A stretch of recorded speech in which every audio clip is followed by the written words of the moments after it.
और मैंने अध्यक्ष महोदय सुना इस लॉबी में कि कुछ अधिकार आपके भी छीने जा रहे हैं, उसके लिए हम लोगों को लड़ना पड़ेगा आपके लिए।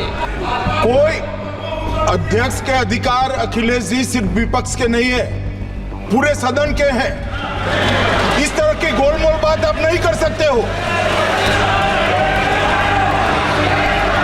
आप नहीं हो अध्यक्ष के अधिकार के संरक्षक। अध्यक्ष महोदय अभी हारे हैं और दरअसल ये चाहते हैं। आपका जो रूल है ये कह रहा है दोनों आइडेंटिकल बिल है। ये 1927 का बिल है जिसको कि हटा के ये वक्त 95 को लाया जा रहा है। दोनों बिल एक है। सर हम तो शुरू से बोल रहे हैं डिवीजन, शुरू से तो बोल रहे हैं। आप ही नहीं सो तो मैं क्या करूं सर? नहीं, मेरा तो राइट है। आप स्पीकर नहीं सो तो कैसा होगा सर? ना। मैं तो शुरू से बोल रहा हूं डिवीजन करवाइए, डिवीजन करवाइए। ये एक्ट एक्चुअल में 1995 एक्ट और 2013 का अमेंडमेंट आने के बाद अस्तित्व में नहीं, हम कागज पर से निकाल रहे, इतना ही है। और मैं मानता हूँ इसमें विपक्ष सहमत होगा। वक्फ बोर्ड के कानून में ये मुसलमान विरोधी है। कहां से ये मुसलमान विरोधी है?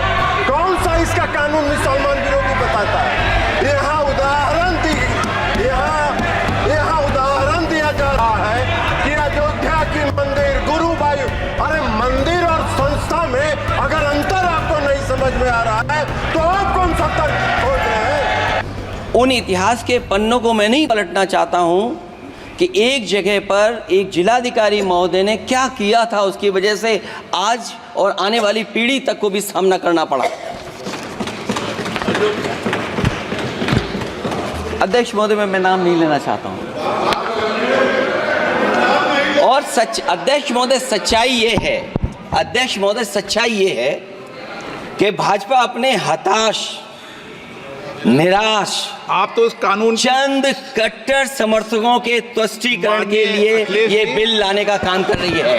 अखिलेश जी अध्यक्ष महोदय आज तो हमारे आपके अधिकार कट रहे हैं। मैं याद कीजिए अध्यक्ष महोदय, मैंने आपसे कहा था कि आप लोकतंत्र के न्यायाधीश हैं और मैंने अध्यक्ष महोदय सुना इस लॉबी में कि कुछ अधिकार आपके भी छीने जा रहे हैं, उसके लिए हम लोगों को लड़ना पड़ेगा आपके लिए।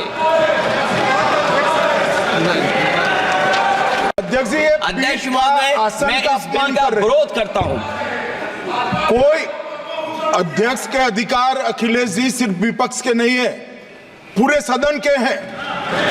इस तरह की गोलमोल बात आप नहीं कर सकते हो। आप नहीं हो अध्यक्ष के अधिकार के संरक्षक।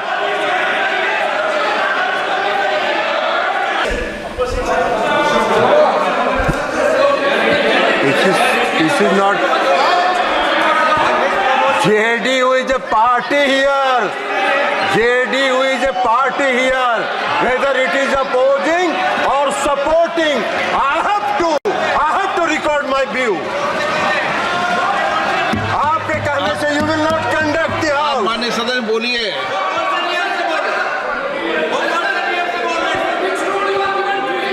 अध्यक्ष महोदय, कई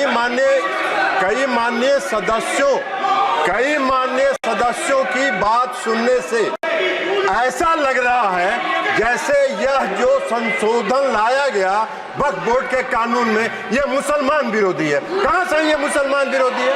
कौन सा इसका कानून मुसलमान विरोधी बताता है? यहाँ उदाहरण दिया जा रहा है कि अयोध्या की मंदिर गुरुबाई, अरे मंदिर और संस्था में अगर अंतर आपको नहीं समझ में आ रहा है तो आप कौन सा तर्क खोज रहे हैं? अरे ये मंदिर नहीं है। आपके मस्जिद को छेड़छाड़ करने का प्रयास नहीं किया जा रहा है। यह एक कानून से बना हुआ संस्था है। उस संस्था को पारदर्शी बनाने के लिए कानून बनाया जा रहा है। पारदर्शिता होना चाहिए। कोई निरंकुश संस्था कोई भी कानून से, वक्फ बोर्ड कैसे बना? वक्फ बोर्ड किसी कानून से बना है और कानून से बना हुआ कोई भी संस्था अगर निरंकुश होगा तो उसमें पारदर्शिता लाने के लिए सरकार को हक है, अधिकार है कानून बनाने का। अब ये उसकी तुलना कर रहे हैं मंदिर से। ये मंदिर से कहाँ उसका मतलब है? कोई धर्म के नाम पर बंटवारा नहीं हो रहा है। ये भ्रम फैलाना चाहते हैं और ये बात करते हैं अल्पसंख्यकों की। अल्पसंख्यक की बात कर रहे हैं। केसी वेणुगोपाल जी अल्पसंख्यक की बात करते हैं। इस देश में हजारों पंजाबी सिखों को किसने मारने का काम किया था? किसने उसकी हत्या की थी? आपने की थी, आपकी पार्टी ने किया था। हम उसके गवाह हैं, हम उसके गवाह हैं। हजारों सिख समुदाय, कौन सा सिख समुदाय जो टैक्सी ड्राइवर था उसने इंदिरा गांधी की हत्या की थी? सड़कों पर घूम घूम के सिखों की हत्या कर रहे हैं और अल्पसंख्यक की दुहाई दे रहे हैं। बाहर इसलिए इस बिल को आना चाहिए, पारदर्शिता आनी चाहिए। संस्था में कोई भी संस्था पारदर्शी तरीके से काम करे, यही मेरा आपसे आग्रह है। श्रीमती सुप्रिया रिपीलमेंट जो एक्ट रिपील का मैं मूव किया है, मैंने मूव कर चुके हैं। जो 1923 मुसलमान वक्फ एक्ट 1923 का रिपीलमेंट का, उसको तो रिपील कर ले। ओके, तो वो मैं इस पे ले लो बताऊंगा। आप जानना चाहते तो मैं बताऊंगा। आप 2 मिनट बता दो सर मैं 2 मिनट सर वो जाने तो ना हाँ नहीं, रिपीलमेंट का रिपीलमेंट भी कमेटी में जाए, इसमें क्यों डर रहे हैं? ये सर रिपीलमेंट का ये है सर, मुसलमान वक्फ एक्ट तो कौन सा एक sir, the Mussalman Waqf Act 1923 was brought into force on 5th August 1923 and applied to the whole of then British India. सुनिए, क्यों वो कानून स्टैट्यूट बुक में रहना ही नहीं चाहिए था? इतना साल रहा, रिपील करना चाहिए ना। Including British Baluchistan and Santhal Parganas, उस समय का जुरिस्डिक्शन मैं बता रहा हूँ। The Waqf Act 1954, which enacted the laws of Waqf for the first time in independent India, provides white section 69 clause 1 subclause 5 that the Mussalman Waqf Act 1923 does not apply to any Waqf governed by the 1954 Act. So in effect 1923 मुसलमान वक्फ act in effect redundant हो चुका है, ये sir applicable नहीं है। सो in effect ये redundant हो चुका है, इसलिए सर स्टैट्यूट बुक में नहीं रहना है, इसलिए मैं ये रिपील अमेंडमेंट इसको भी, आप इसको भी रिपेल को भी कमेटी में भेज रहे हो ना? ये एक्ट एक्चुअल में 1995 एक्ट और 2013 का अमेंडमेंट आने के बाद अस्तित्व में नहीं, हम कागज पर से निकाल रहे, इतना ही है। और मैं मानता हूँ इसमें विपक्ष सहमत होगा। आप दोनों का है कि नहीं? एक मिनट, इस पर जॉइंट पार्लियामेंट कमेटी बनाएंगे? प्रस्ताव क्या आपका? जो ये रिपीलमेंट वाला तो सर नहीं, इसका जॉइंट पार्लियामेंट दूसरा सर जो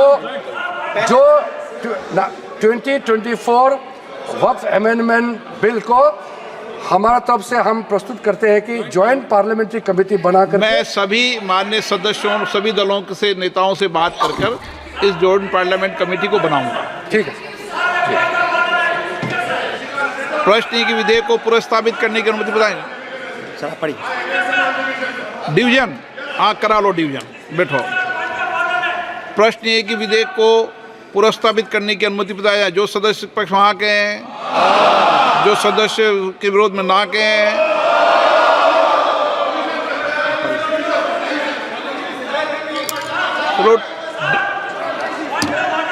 पॉइंट ऑफ ऑर्डर। मैं बिल को प्रस्तावित करता हूँ।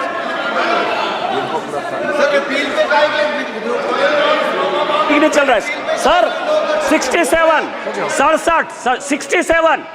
67 ये कहता है सर कि यदि 2 आइडेंटिकल बिल एक साथ हैं तो एक बिल को जो है सरकार वापस ले सकती है, ये रूल कहता है। इसमें कौन सा डिवीजन का बात है सर? आपका जो रूल है ये कह रहा है दोनों आइडेंटिकल बिल है। ये 1923 का बिल है जिसको कि हटा के ये वक्फ एक्ट 95 को लाया जा रहा है, दोनों बिल एक है, यही तो रूल कह रहा है सर जी। अच्छा आप बोल रहे हैं? Demand a division sir, this is my right, I want a division sir please. आपका राइट तो है, लेकिन राइट जो है इस पे कैसे राइट बनेगा आपका? सर हम तो शुरू से बोल रहे हैं डिवीजन। शुरू से तो बोल रहे हैं। आप ही नहीं सुने तो मैं क्या करूं सर? नहीं, मेरा तो राइट है, हम तो आप स्पीकर नहीं सुने तो कैसा होगा सर? ना। मैं तो शुरू से बोल रहा हूं डिवीजन करवाइए, डिवीजन करवाइए। नो।